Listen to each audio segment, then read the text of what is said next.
tous, dans cette vidéo, je vais vous montrer et vous expliquer c'est quoi les points de pivot et comment les utiliser. Avant de passer l'explication, je vous invite à liker la vidéo, à vous abonner à la chaîne et à activer les notifications. Alors les points de pivot, ce sont des niveaux psychologiques importants comme des supports ou des résistances qui vont être calculés automatiquement par la plateforme de trading avant l'ouverture du marché, selon un calcul spécifique qui a été créé. D'ailleurs, si vous voulez obtenir la plateforme NinjaTrader gratuitement, je vous invite à cliquer sur la vidéo qui s'affiche et je vous explique tout.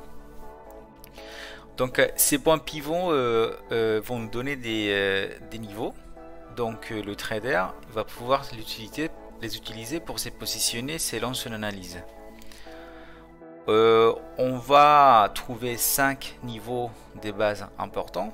Donc là sur le graphique, vous voyez qu'il y a des niveaux ici, ici, ici, ici, ici, ici. Donc dans un premier temps, on va trouver ce qu'on appelle le point pivot. Donc on va dire c'est comme si c'était le milieu de ces niveaux. On va trouver une résistance 1. Donc là c'est les points pivot jour. Résistance 1 jour et résistance 2 jour.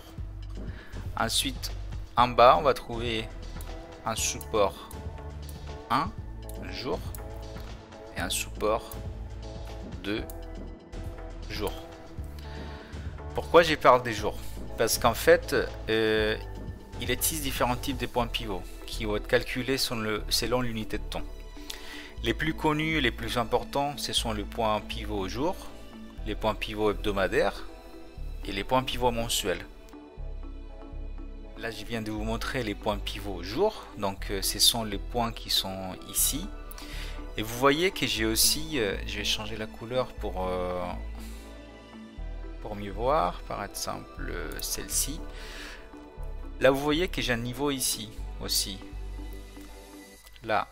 Donc là, ça va correspondre à la résistance 1 parce que je le vois sur le graphique. Là, par contre, c'est la résistance 1 hebdomadaire. Donc c'est un point pivot, c'est pas le point pivot, mais c'est la résistance 1 hebdomadaire.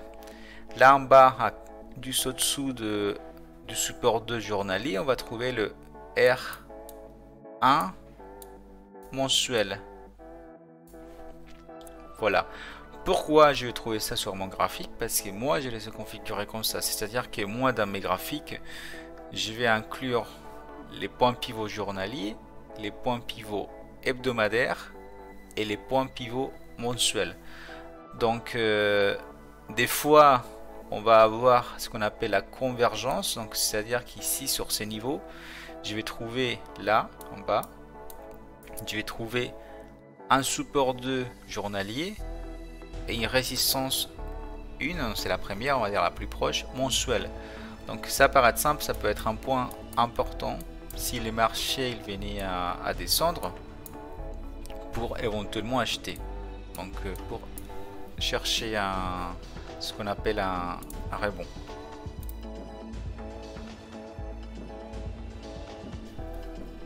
Donc une fois qu'on a vu les points de pivot et vous avez déjà vu ce que c'est, je vais vous montrer par exemple dans mon graphique tous les points pivots comme ils sont affichés.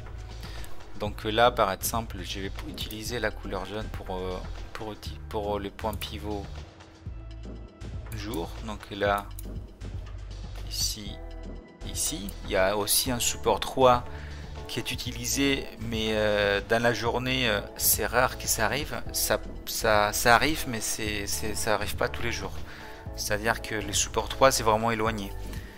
Ensuite on va trouver la résistance 1, la résistance 2 et éventuellement la résistance 3 journalière. J'ai utilisé le rose pour vous marquer les points pivot hebdomadaires. Donc le point pivot hebdomadaire il est là, donc les points pivot hebdo. Je vais trouver aussi là une résistance 1 hebdo et résistance 2 hebdo.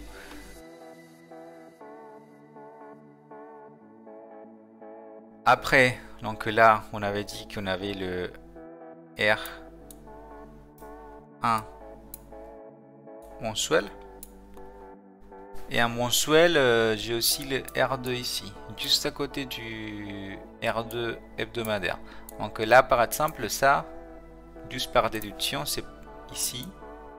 C'est une zone qui est très importante parce qu'on a déjà deux points pivots. Donc dans ces cas-là, c'est les résistances 2 mensuelles et hebdomadaires. Donc si le marché il venait à monter jusque là, bah en fait, c'est un point éventuellement important pour shorter le marché parce que c'est une résistance, c'est des grosses résistances.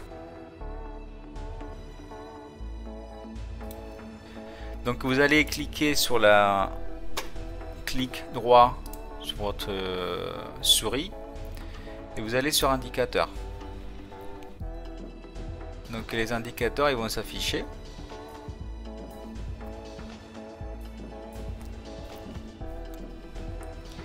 Et vous allez du coup chercher pivot dans les indicateurs qui se montrent là. Donc vous avez les pivots. Dans ces cas là vous cliquez sur pivot et là en bas vous allez sur add ou rajouter. Une fois ils sont rajoutés, donc ils vont apparaître ici en bas. Donc là j'en ai 3 parce que j'utilise le jour, l'hebdomadaire et le mensuel. Donc par exemple pour le jour, pour les choisir, donc je vais dire pivot range, je vais dire daily. Daily c'est jour. Ou je peux choisir aussi weekly que c'est hebdomadaire ou monthly que c'est mensuel. Donc là par exemple à chaque fois vous allez choisir, par exemple là dans ces cas là c'est le daily. Ensuite il va dire bon, vous voulez le mettre soit à gauche soit à droite et qu'il soit visible, le oui. Ensuite les plots. Donc le plot c'est en fait c'est les points pivots que je vais choisir qui apparaissent. Donc là par exemple j'ai le PP c'est les points pivots, le R1, R2, R3 c'est les 3 résistances et le S1, S2, S3 c'est les 3 supports.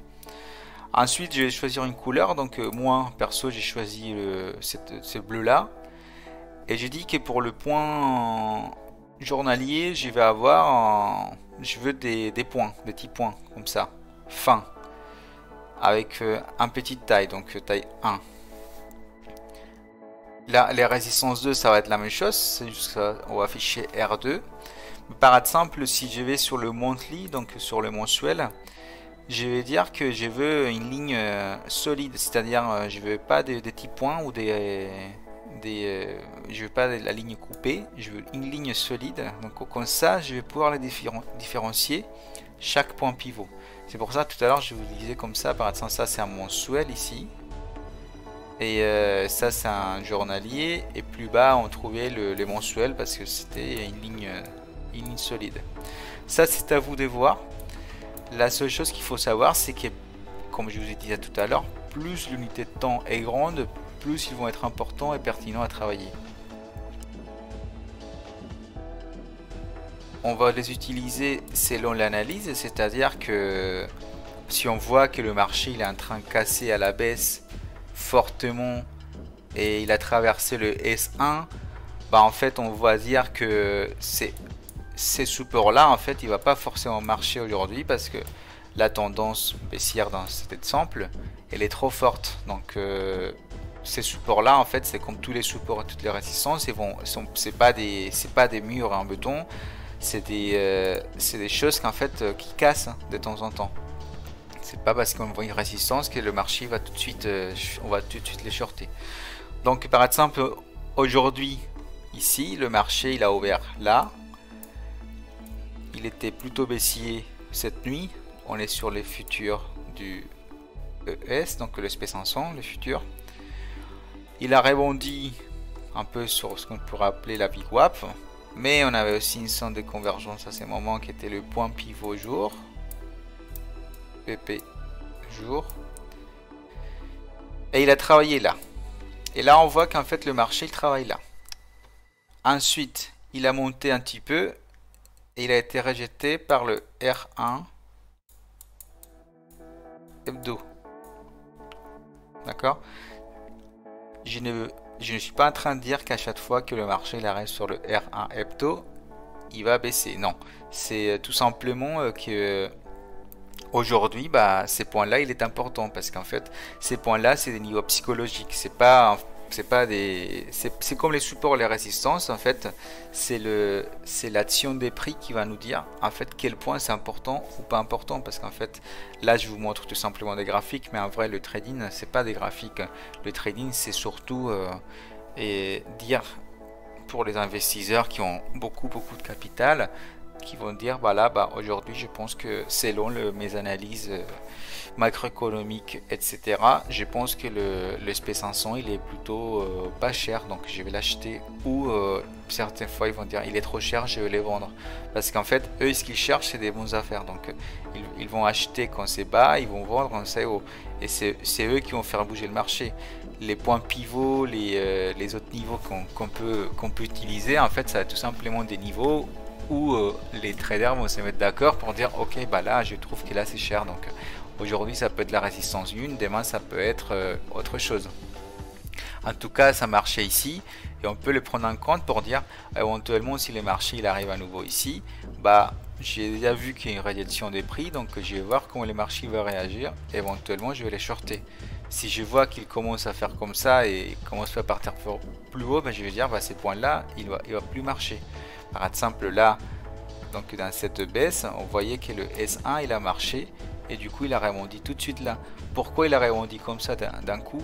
Parce qu'en fait il y a des algorithmes, donc dans la vidéo que j'ai publiée il n'y a pas très longtemps de Squall Trading, d'ailleurs je vous invite à la regarder, j'ai montré que il y a des algorithmes de trading en fait par exemple qui sont programmés pour dire aujourd'hui bah, j'achète tous les supports des points pivots, donc j'ai un point pivot ici, bah, je vais acheter, donc si l'algorithme il est programmé pour acheter les points pivots, les supports par exemple, bah, en fait il va les acheter, il y a un autre ici qui va les vendre, donc c'est pour ça qu'on voit en tout cas dans les graphiques après qu'il y a des réjections des prix.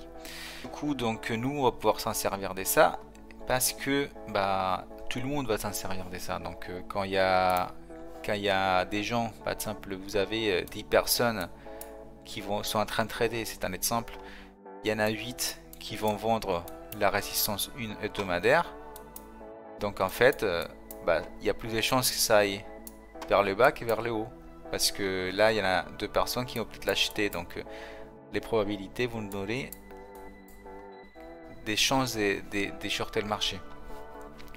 En tout cas, bon, le point de pivot c'est intéressant, je les utilise tout simplement. Vous savez que moi j'utilise plutôt les volumes, le carnet d'ordre, les footprints, mais les points pivots ça m'a donné des points un peu importants certaines fois parce que ça m'a donné des zones de convergence, donc que je vais utiliser ou pas, mais en tout cas j'ai les affiches dans un petit coin de mes écrans. Et comme ça je peux voir voilà si ça a du sens ou pas. J'espère que vous avez aimé cette vidéo et je vous invite à la liker, et je vous invite aussi à vous abonner à cette chaîne et activer la cloche pour recevoir les notifications quand des nouvelles vidéos seront disponibles. Je vous souhaite à tous une très belle journée, je vous dis à bientôt.